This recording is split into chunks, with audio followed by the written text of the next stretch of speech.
Hi everyone, my name is Hosanna, and for this case study, I'm going to be talking about COPA, which stands for the Children's Online Privacy Protection Act.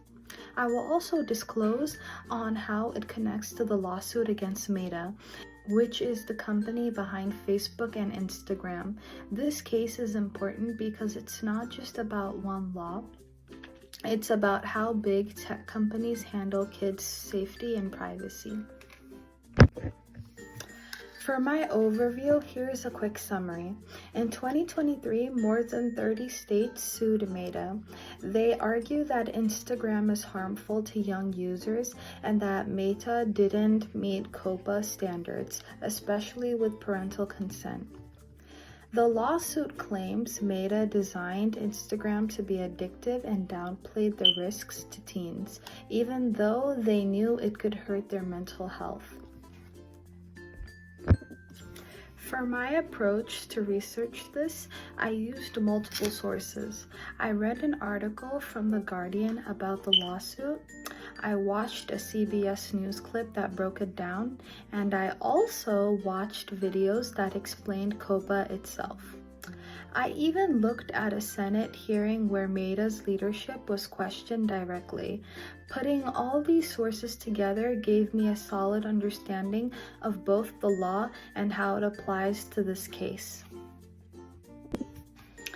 For the key concept, COPA, which became law in 1998, protects children under 13 online. It says companies can't collect personal information from kids without parental consent, and it limits how children can be marketed to.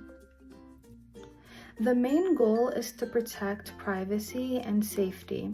That is why most apps, including Instagram and Facebook, set the minimum age at 13 to avoid the legal requirements of COPA.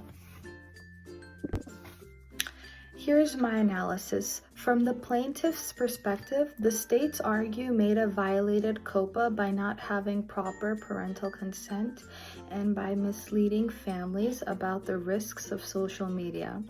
They also say Meta designed Instagram in ways that took advantage of kids' psychology for profit.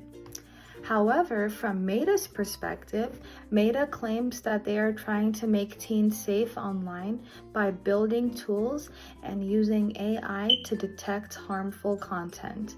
They also argue that instead of lawsuits, there should be collaboration to create clearer rules.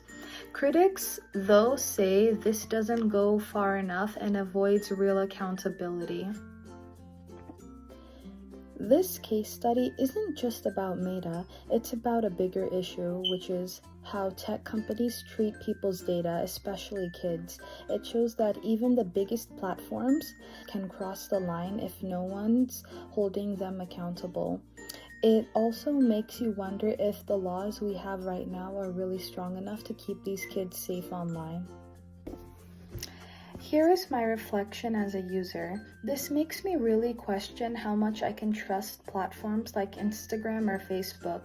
If a company knows about the harm they are causing and still doesn't act, that feels irresponsible. Personally, I'd like to see more transparency. They should not just say they are fixing it. They should show proof and own up to their mistakes. That would make me feel safer using their apps. Here are some reassurance strategies. This situation could have been avoided if Meta had stronger parental consent systems and if they were upfront about the risks their own research uncovered. Going forward, here's what I think they should do. Number 1, they should improve parental consent so it clearly meets COPA. Number 1, they should improve parental consent so it clearly meets COPA. Number 2, they should reduce addictive design features that target kids. Number 3, they should be transparent by publishing independent audits for child safety.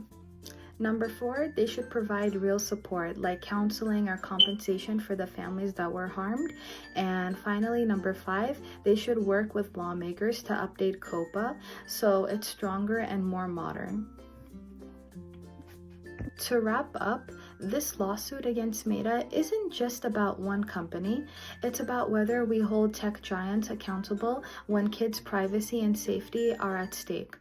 The decision here could change the future of how we protect children online. Thanks for listening.